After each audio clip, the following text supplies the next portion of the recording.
Welcome to the podcast. It's Sarah here. I'm so glad that you're here today.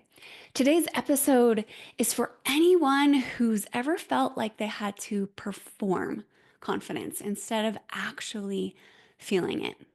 Let's start with a little flashback. Do you remember picture day at school? I was never one for dressing up fancy for picture day. In fact, in elementary school, I'd sometimes get there and I'd see all the girls in their froofy dresses and the boys in their cute little button-up shirts, and I'd realize that it was picture day and that I had forgot again. But honestly, that didn't really faze me. What did was the actual picture taking. Maybe this sounds familiar. The photographer would sit me down on one of those little stools and just start arranging me, tilting my head, adjusting my hands, holding my posture just so, and then tell me to smile big. And sometimes the photos turned out okay, but other times the discomfort I felt from being told to hold just so, it came out in the picture. And then I'd have to do it all over again. That experience, being bent into somebody else's version of just right, it pulled me so far out of myself that I felt fake. I couldn't access anything real. There's no way that that smile was going to be genuine, right? You know what? A lot of the body language advice out there does the exact same thing. It disconnects you from yourself. It tells you where to put your hands, how to tilt your head, how much to smile. And in trying to follow those rules, you end up performing confidence instead of embodying it. So let's talk about that, shall we? Would you rather perform confidence, focusing on appearing just right? Or would you rather embody confidence, focusing on being just right? Performing confidence has no interest in or effect on what's going on inside of you. But embodying confidence, that is all about aligning your inner state with your outer expression, with what people see on the outside. That alignment right there, that is magic. That's what makes you truly magnetic.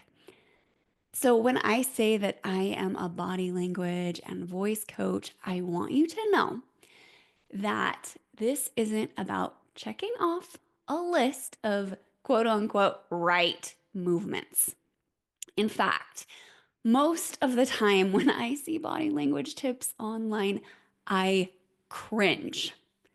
Just last weekend, I was prepping for a talk and reading about body language on the Toastmasters website, and I literally cried out loud, no! Because I could see so clearly how that well meaning advice might actually cause more problems than it solves.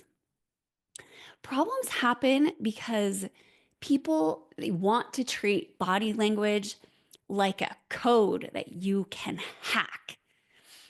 And the truth is, it's so much more simple and complex than that. So, yes, I admit fully, and I own this, that there are specific patterns and practices that support confident body language. And I teach those. But here's the big caveat with that. Unless they're grounded in what's really going on inside of you, they won't feel authentic. And if they don't feel authentic, they won't land. Let's break down three of the most common body language tips and talk about what actually helps instead. So that first one, number one is smile to seem warm and approachable. Smiling can add warmth. It can soften your tone and it can make you more relatable, but only when it's genuine. And it also has to be aligned with what's going on in the moment. Forced smiles. Oh, people feel them, right? You know this. They don't draw others in, they push them away.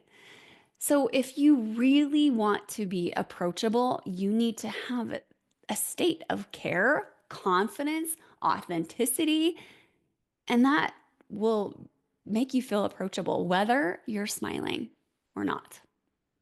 The second tip is maintain eye contact to show confidence, right? Okay, but how? Nobody ever talks about what kind of on eye contact, what kind of energy goes into that eye contact. Yes, obviously, eye contact builds connection if it's done right. So, too much, too forced, and it does not feel like confidence anymore. It starts to feel like something else, and you know that it is not good. So, soften, right? The goal is to see and to be seen. It's not about locking in, it's about connecting. And eyes wander, and it's okay. You want to feel that connection. Third tip is crossed arms means you're being defensive. Okay, this one is everywhere. Sure, okay, crossed arms it can mean defensiveness, but they can also mean a bunch of other things. You can be cold, uncomfortable, contemplating. You could be praying, right? There's so many reasons that you might cross your arms. And I guarantee you that there are plenty of ways that you show when you're feeling defensive. When you are embodying confidence, it's not about where exactly you put your arms. Again, it's about your state, ease, openness, certainty, and warmth. There's way more than one way to express that. So, if it's not about memorizing poses, Sarah, what is it about? Here's what I teach. So glad you asked. I help clients tune in to what's going on inside and how to shift that inner state. Sometimes, I'm sure you're aware, sometimes your inner state it isn't aligned with the leader, the speaker, just the version of yourself that you want to be. You know that. And you also know that you don't want to stay there. You want to move through it. And that is where the work happens. I use mindset tools like journaling, music, visualization. We use somatic techniques like breath and posture. And I use a full gamut of body language principles to help you shift that inner state and the outer state, what people can see outside, so that what people feel from you is aligned, grounded, moving, because it's real. When you are in that place of alignment, when your body language flows from who you are being, you don't have to try to look confident. You just are. This isn't about fixing something broken. It's about refinement, right? Mastery. It's about becoming 1% more powerful, more grounded, more you, that very best version of you. So here's why this matters. Because body language, the kind, remember, that actually truly moves people. It has to start with who you are being, not just what you are doing. When your confidence is embodied, not performed, it doesn't just change how you are seen, how you're perceived. It changes who you become. So, the only question left is, are you, my friend, are you ready to stop performing and truly start embodying? If this episode hit home, here is what I would love for you to do. I would love it if you'd hit subscribe so you don't miss what's coming next. Leave a review or even just a quick comment telling me what resonated with you in today's episode. I would absolutely love to hear what stood out to you. Last thing, if you are already comfortable on camera, already showing up, but you're ready to refine, to go deeper, to own your presence at a whole new level, you are absolutely my kind of person. Let's keep going. Thank you so much for joining me. We'll see you next time.